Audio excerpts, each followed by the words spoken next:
அனைவருக்கும் வணக்கம். நேற்று முன்தினம் மல்லர் மீட்பு களம் தமிழர் தாயகம் கட்சியினுடைய தலைவர் அண்ணன் செந்தில் மல்லர் அவர்கள் குண்டர் தடுப்பு சட்டத்தின் கீழ் கைது செய்யப்பட்டுள்ளார். அவர் ஏன் குண்டர் தடுப்பு சட்டத்தின் கீழ் காவல்துறை கைது பண்ணப்பட்டது அப்படின்னு பார்த்தோன்னா, அவர் பெரிய தேச துரோக வழக்கில் கைது செய்யப்பட்டது போல காவல்துறை செய்த ஒரு பெரிய சதி நடவடிக்கை. நல்லா புரிஞ்சுக்கணும். அண்ணன் செந்தில் மல்லர் அவர்கள் தூத்துக்குடி மாவட்டம் கோயில்பட்டி கச்சிலாபுரத்தை சார்ந்தவர். அவர் மல்லர் மீட்பு களம் என்ற ஒரு அமைப்பை நடத்தி வருகிறார். தமிழர் தாயகம் கட்சி என்ற ஒரு அமைப்பை நடத்தி வருகிறார். அது பெரும்பான்மையா அவர் கொண்டுள்ள கொள்கைகள் தமிழ் தேசிய அரசியல், இந்த மண்ணுக்கான அரசியல், மக்களுக்கான அரசியல். அப்ப தமிழ் தேசிய அரசியலை முன்னிறுத்தி எடுக்கும் பொழுது, தமிழ் தேசியம் பேசும் பொழுது தமிழர்களுடைய வரலாறு பேசணும். அப்ப தமிழர்களுடைய வரலாறு பேசும் பொழுது இங்கு தமிழர்கள் அவர்களுடைய வீழ்ச்சியை பேசணும். அப்ப அவர்களுடைய வீழ்ச்சி பேசும்பொழுது யார் என்று பார்க்கும்போது தெலுங்கருடைய படையெடுப்பு, அப்ப செஞ்சி படையெடுப்பு, தஞ்சை படையெடுப்பு, மதுரை வீழ்ச்சி, இந்த நிலங்கள் துண்டாடப்பட்டு 72 பாளையங்களாக பிரிக்கப்பட்டு சொந்த மண்ணில் தமிழர்கள் இங்க அகதியாக வாழக்கூடிய அந்த கால சூழலை தமிழ் தேசிய அரசியலை யாருமே பேசித்தே ஆகணும். அதுல நாம் தமிழர் கட்சி அண்ணன் செந்தமிழன் சீமான் உட்பட தமிழ் தேசிய அரசியலை அவங்க பேசித்தே ஆகணும். அதுல குறிப்பா செந்தில் மல்லர் மீது ஒரு முரண்பட்ட கருத்து எப்படி வருதுன்னு பார்த்தா, பல்லர்கள் தான் பாண்டியர். 5 இடத்துல தான் முரண்படுறாங்க. இதுல ஏன் முரண்படுறேன் அப்படின்னு பார்த்துட்டீங்கன்னா, அப்ப தமிழர் வரலாறு தமிழ் தேசிய அரசியல் கையில் எடுக்கும் பொழுது தமிழர் வீழ்ச்சி பேசுறோம். அப்ப தன்னின பகை பேசும்பொழுது நாயக்கர்களோட யார் இருக்கிறா, நாயக்கர் படையெடுப்போட துணை நின்றவர்கள் யாரு இந்த நிலப்பரப்புல அப்படின்னா கள்ளர் மறவர். இது வரலாறு, இதை யாரும் மறுக்க முடியாது. விரக்தியில எதனாலும் பேசலாம், மறுத்து சான்று கொடுக்க முடியாது. பல்லர் தான் பாண்டியர் அப்படிங்கிறத சான்றுகள் அடிப்படையில் எண்ணற்ற அறிஞர்கள் எடுத்து பேசுறாங்க. ஆனா அதுல மறுப்பு தெரிவிக்க முடியாது. என்ன விரக்தி அப்படின் போது இந்த துரோக வரலாறு. ஏன்னா சொந்த மண்ணை பாண்டியர்களை வீழ்த்தி 72 பாளையமாக்கி இன்னும் வரைக்கும் அந்த 800 ஆண்டு காலமா இந்த நாயக்கர் அரசு, இந்த வடுகர் அரசு இன்று திராவிடமாக மருவி முடியாட்சி முடிந்து குடியாட்சி அதிகாரத்திற்கு வந்த பிறகும் கூட தமிழர்களுக்கான அரசியலை கொடுக்கல, விட்டு கொடுக்க விரும்பல. அப்ப இதனால ஒரு விரக்தி, அந்த அறிவியல் தளத்திலே ஒரு விரக்தி வருது. அப்ப இது போன்ற அரசியல்கள் இருக்கும் பொழுது அண்ணன் செந்தில் மல்லர்கள் அவர்கள் சிறந்த பேச்சாளர், தொடர்ந்து பேசக்கூடியவர். பல வலையொலிகள்ல தமிழ் சமூகத்தினுடைய வரலாறு, தமிழ் சமூகத்தினுடைய அரசியல் எதற்கு, இன்றைய வரலாறு நாம் எப்படி வீழ்த்தப்பட்டோம் என்று பல முறை அவர் பேசுறாரு. அப்ப பேசும்பொழுதெல்லாம் தமிழர்களுடைய வீழ்ச்சி, பாண்டியர்களுடைய வீழ்ச்சி, பல்லர்களுடைய வீழ்ச்சி பேசிட்டே ஆகணும். இதை மறுத்து யாரும் சான்று கொடுக்க முடியாது. இல்ல, விரக்தியிலே எதனாலும் பேசலாம். நாங்க தான் பாண்டியரு, இல்ல அது அப்படி நினைச்சு நான் நாயக்கர் கூட அப்படியே வந்தோம், அப்படியே நாங்க ஒன்னா இருந்தோம், அப்படியே பாளையப்பட்ட ஆக்கிட்டோம், அப்படியே இருந்தோம் அப்படின்னு எதனாலும் பேசலாம். சான்றுகள் காட்டி அறிவு தளத்துல ஒண்ணுமே செய்ய முடியாது, நிறுவ முடியாது. அப்ப இதுதான் முரண்பட்ட கருத்து இருக்கு. அப்ப இந்த முரண்பட்ட கருத்தியல் பெரும்பான்மையாக இல்லை, ஒன்றென்று அங்கே இங்குமாக அறிவுத்தளத்தில் சிறந்தவன் விஷயங்களை புரிஞ்சவங்க அமைதியாயிருவாங்க. இந்த அறவக்காடு ஆர்வ கோளாறுல பேசும் பத்தியில அந்த வரலாறு இவன் முந்தி வருவான், அப்புறம் கொஞ்ச நாள் அவனும் காணாம போயிருவான். இந்த அரசியல் களத்தில் இருக்கும் பொழுது பாத்தீங்கன்னா எப்பயுமே திராவிட கட்சிகள் தனது வேலையை செய்யும். தமிழ் சமூகங்கள் ஒன்றுபட்டு நிற்கக்கூடாது. அப்ப ஒன்றுபட்டு நிற்கும் போதெல்லாம் ஒரு சிக்கல் எடுக்கும். அதுலதான் பாத்துட்டீங்கன்னா ஆப்பநாடு மரபு சங்கத்தை கையில் எடுக்கு திராவிட கட்சிகள். அது எப்படி இமானுவேல் சேகரனுக்கு நீங்க மணிமண்டபம் கட்டலாம், அவருக்கு என்ன வரலாறு இருக்கு, அவர் யாரு, அவர் எந்த ஊரு, அவருக்கு 5 நிமிஷம் வரலாறு, 3 நிமிஷம் வரலாறு, இப்படியே ஓடுது. இது அந்த தரப்புல உள்ள சமூகங்கள், மரபர் சமூகத்தை சேர்ந்த தலைவர்கள் அதை கையில் எடுத்து இந்த விஷயத்தை பேசி முடிச்சிருக்கலாம், இல்ல அவங்கள தடுத்திருக்கலாம். அதெல்லாம் செய்ய விரும்பல, எல்லாமே ஆனந்தப்பட்டாங்க. போட்டோம், ஹைகோர்ட்டு போட்டோம், அங்க போட்டோம், இங்க போட்டோம், உடையட்டும் அப்படின்னு எல்லா தலைவர்களுமே. அப்ப அந்த விரக்தியில இவர் என்ன செய்யறாரு, திருநெல்வேலியில பேசுறாரு. அதுல ஐயா முத்துராமலிங்க தவிர அவரை பத்தி கருத்தியலா எடுத்து வச்சிருக்கணும். அது மிச்ச ஒரு அமைப்புகளை திட்டுறேன் அப்படிங்கிற பேர்ல திட்டினது தலைவர்களை திட்டினாரு அப்படிங்கிற மாதிரி அவர் மேல வழக்குகள் வருது. வழக்குகள் அதுல தலைமுறைவாகிறாரு. அதுலயே காவல்துறை இவரை கங்கணம் கட்டி எப்படியாவது அரசு அந்த நேரத்துல ஐயா ஸ்டாலின் அவருடைய குடும்பம் திராவிடம்னா என்ன, திராவிடம் என்றால் தாசி அப்படிங்கிற பல மாதிரி விமர்சனம் பண்ணது அது கட்டம் கட்டுவேன் எப்பயுமே. அப்ப அதுலவே இவர் என்ன செய்யறாரு, செந்தில் மல்லர் அதுல பிணை வாங்கி அவர் வீட்டுல இருக்கும் பொழுது பிரச்சனைகள் காவல்துறையை உருவாக்குறான். அப்ப இவர் என்ன இவர் மேல வழக்கு போட்டிருக்கு அப்படின்னு பாத்தீங்கன்னா, இப்ப குண்டர் சட்டத்தில் அடைக்கிறதுக்கான காரணம் என்னன்னு பாத்தீங்கன்னா, இவருடைய சொந்த மருமக வெள்ளச்சி அவர்களுக்கு இவர் பணம் கொடுத்தது, வரவு செலவு கணக்கு, வங்கி கணக்கு, அதெல்லாம் இன்னும் சான்றா இருக்கு. அந்த பணத்தை கேட்கிறாரு. ஏன்னா வெளியில தலைமறைவா இருந்துட்டு உள்ள போறாரு, அவருக்கு பண தேவைகள் இருக்கு. அதற்கு முன்பாக அவருடைய பிள்ளைகளுக்கு படிப்புக்கோ கல்வி கடன் மாதிரி கல்விக்கு ஏதோ தேவை ஏற்படுது, அதை கொடுக்குறாரு. அந்த பணத்தை கேட்கிறாரு, பகல்ல கேட்கிறாரு. பகல்ல கேட்டு வாய் தகராறு வருது. நல்லா புரிஞ்சுக்கணும், வாய் தகராறு வருது. இவர் எந்த இடத்துலயும் செந்தில் மல்லர் 14 வயசு புள்ள 12 வயசு பிள்ளைய பாலியல் உறவு கொண்டு இவர் மேல நிரூபிக்கப்பட்டு வழக்கு பதிவு செய்யப்படல. நல்லா புரிஞ்சுக்கணும். செந்தில் மல்லர் பாலியல் தொழிலாளியும் அல்ல, விபச்சார விடுதி வச்சிருந்து சின்ன குழந்தைகள் கல்வி கடனுக்காக போய் நின்ற குழந்தைய மாறி மாறி கற்பழிச்சவன் இன்னைக்கு உள்ள இருக்கான். அவனெல்லாம் பேசுறதுக்கு இன்னைக்கு ஆட்கள் இல்லை. ஆனா அவன் செந்தில் மலர் பேசுறான். அன்னைக்கு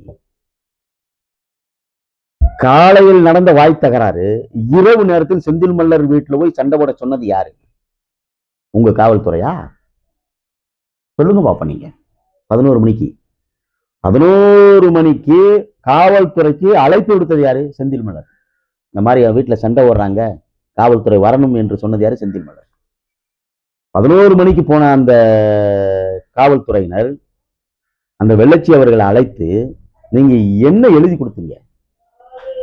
நீங்களே காவல்துறையே நீங்க பெட்டிஷன் எழுதுறீங்க, கெச்சிலாபுரம் ஊர் பொதுமக்கள் நாங்க பேசிக்கிறோம், வழக்கை வாபஸ் வாங்குறோம் நீ அப்படின்னு அந்த ஊர் பொதுமக்கள் அங்க போய் நிக்கிறாங்க. அந்த நாட்டாம நீங்க அவர்களுக்கு ஒத்துழைப்பு கொடுத்தீங்களா? இல்ல. வெள்ளச்சியை உங்க கஸ்டடியில வச்சுக்கிட்டீங்க. நீங்களே ஒரு பெட்டிஷன் எழுதுறீங்க, நீங்களே வழக்கு பதிவு செய்றீங்க. என்ன கற்பழிக்க முயன்றாரு. செந்தில் மல்லரோட சொந்த ஊரு கெச்சிலாபுரம். வெள்ளச்சி அவருடைய மருமக. அதற்கு முன்பு பணம் எல்லாம் கொடுத்து வாங்கியிருக்கிறாரு. பணத்தகராறு. அப்ப 47 ஆண்டு காலமாக அந்த ஊர்ல பிறந்து வளர்ந்த செந்தில் மல்லர் வெள்ளச்சியை கற்பழிக்க முயற்சி செய்யல. நீ உங்கள்கிட்ட வழக்கு வந்த உடனே செந்தில் மல்லர் கற்பழிக்க முயன்றார். இதுதானே உங்களுடைய குற்றச்சாட்டு. நீங்க காவல்துறை நிறுவனாத்தானே தெரியும். இந்த மண்ணில் திராவிட அரசியலை எவரெல்லாம் எதிர்த்து நிற்கிறார்களோ அவர்கள்லாம் கொல்லப்படுவார்கள், இல்ல ஒடுக்கப்படுவார்கள், இல்ல சிறைப்படுத்தப்படுவார்கள், இல்ல அவர்களுடைய வாழ்வாதாரம் அளிக்கப்படும். இதான தொடர்ந்து நடக்கு. செந்தில் மல்லர் அவர்கள் கருத்தியலாக வைத்த நூல்கள் எண்ணற்ற நூல்கள். திராவிட அரசியலுக்கு எதிராக வைத்த நூல்கள் அத்தனையும். தமிழர் வரலாறு, பாண்டியர் வரலாறு என்று. செந்தில் மல்லர் மண்ணுரிமை இதழனுடைய ஆசிரியர். அவர் முதலில் எழுதிய நூல் மீண்டலும் பாண்டியர் வரலாறு. அது அரசால் தடை செய்யப்பட்டது, மற்ற சமூகங்களில் இழிவாக பேசப்பட்டது என்று.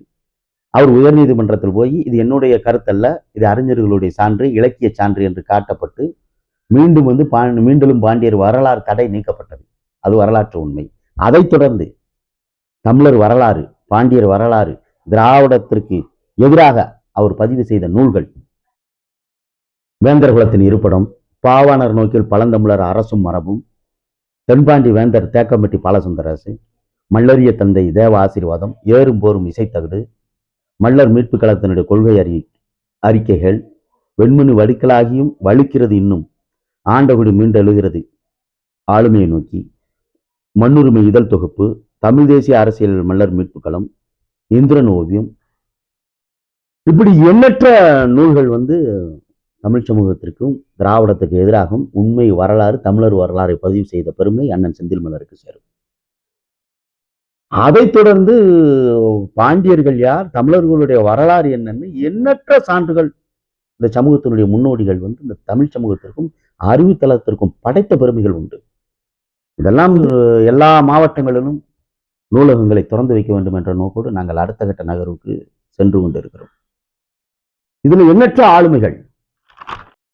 ஐயா மூதறிஞர் தேவ ஆசீர்வாதம், ஐயா குருசாமி சித்தர், பேராசிரியர் தங்கராஜ், பேராசிரியர் ஞானசேகரன், ஐயா தமிழவேல், வாழும் பாவாணர் ஐயா மாசோ விக்டர் அவர்களுடைய நூல்கள், தேவேந்திரர்களோட வாழ்வியலை விளக்கமாக கூறிய பேராசிரியர் சீனிவாசன், முனைவர் ஏர் மகாராசா, முனைவர் கலையரசு, முனைவர் ராஜேந்திரன், முனைவர் பாண்டியன், ஐயா சிவபிரகாசம் மன்னிய குடும்பன், ஐயா நீலேந்திர பாண்டியன், முனைவர் கருப்பையா, ஐயா பழனியப்பன், ஐயா பாலகங்காதரன், அண்ணன் தமிழ்மாறன், அண்ணன் நாராயணன், வழக்கறிஞர் மாமல்லன் கனகமுத்து, மருத்துவர் கோவிந்தசாமி, தாசில்தார் தங்கவேலுச்சாமி, பேராசிரியர் பரமசிவம், முனைவர் பன்னீர்செல்வம், முனைவர் துளசேந்திரன், ஐயா முனிராஜ், தேவேந்திர மடாதிபதி ராசா தேவேந்திர சுவாமிகள், ஐயா செல்லப்பா ஐஏஎஸ் அவர்கள், ஐயா கிருஷ்ணசாமி ஐஆர்எஸ் அவர்கள், பேராசிரியர் முனைவர் பேச்சுமுத்து, திருமதி ரேணுகாமல்லா, வழக்கறிஞர் செல்வராஜ், முனைவர் மாரியப்பன், ஐயா தாமஸ், பேராசிரியர் அன்பு சிவா அவர்களுடைய எழுத்துக்கள், எண்ணற்ற நூல்கள்,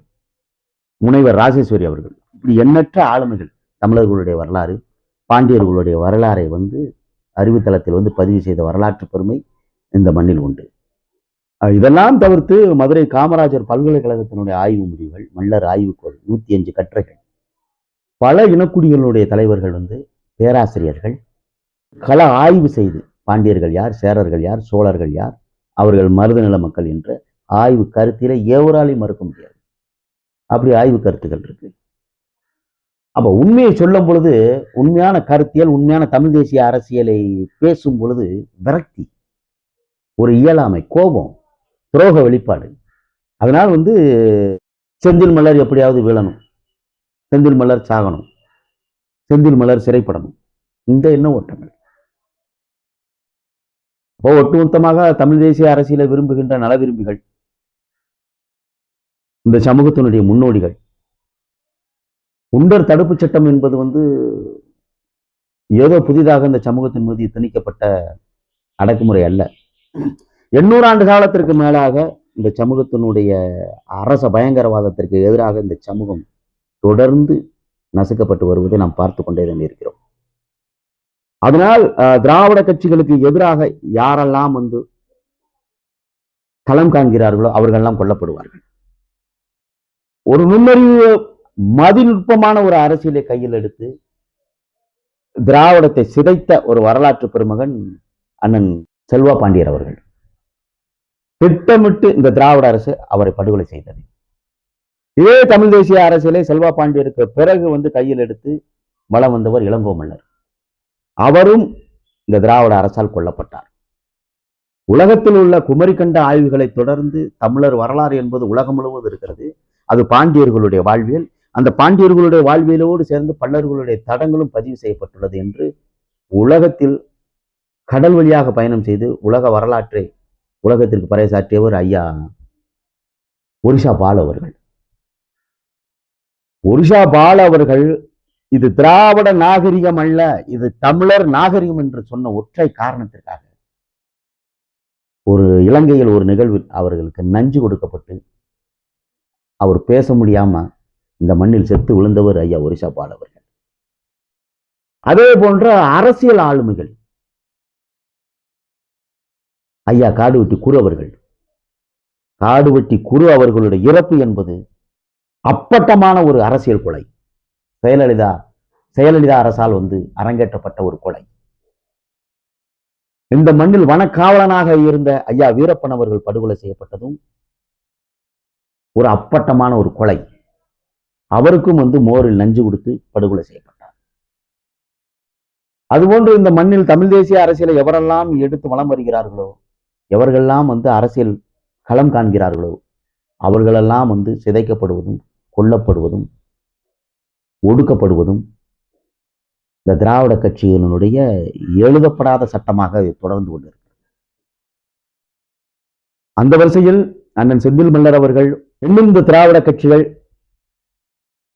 எண்ணற்ற ஆளுமைகள் தமிழ் தேசிய களத்தில் களமாடும் போராளிகளை கொல்லுவதற்கு அவர்கள் தயங்க மாட்டார்கள். அதனால் இன்று சிறைப்படுத்தப்பட்டுள்ள அண்ணன் செந்தில் மல்லர் அவர்களுடைய குடும்பத்தை பாதுகாப்பது நம்முடைய கடமை. நம்முடைய வழக்கறிஞர்களும் முன்வந்து அவர் மீது தொடுக்கப்பட்டுள்ள இந்த குண்டர் தடுப்பு சட்டத்தை உடைத்தெறிந்து அவரை பாதுகாப்பது நம்முடைய கடமை. அதனால் சான்றோர்கள், ஆன்றோர்கள், அரசு ஊழியர்கள், வணிக சொந்தங்கள் எல்லாம் செந்தில் மல்லர் அவர்களுக்கு உறுதுணையாக இருக்க வேண்டும்.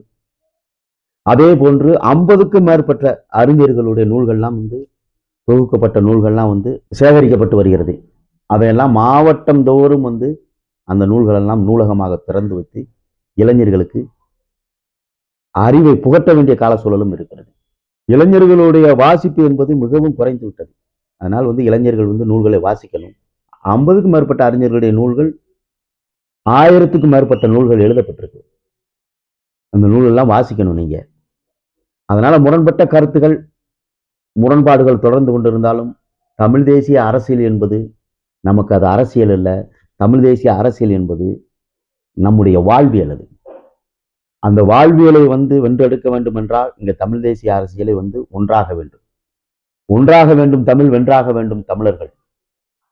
கடந்து வந்த பாதையில் வடுக படையெடுப்பு நிகழ்வுகளே அது வரலாறாக பார்க்க வேண்டுமே தவிர இன்றைய குடிகளுக்குள்ள ஒரு வன்மமாக விதைக்கக்கூடாது. ஏனால் அது ஒரு வரலாறு. இருவரும் காலங்களில் நமக்கான தமிழர்களுக்கான அரசியலை வென்றெடுப்பதற்கு நாமெல்லாம் தமிழர்களாக ஒன்று சேர வேண்டும். தவிர தமிழர் வரலாறு பேசும் பொழுது அது முரண்பட்டு கருத்தை விதைப்பதும், அது முரண்பட்டு நிற்பதும், உண்மை வரலாற்றை பேசுபவனை சிதைக்க நினைப்பதும் என்பது தமிழ் தேசிய அரசியலுக்கு மிகவும் பின்னடைவாகும். ஒன்று கூடுவோம், வென்று காட்டுவோம். நன்றி, வணக்கம்.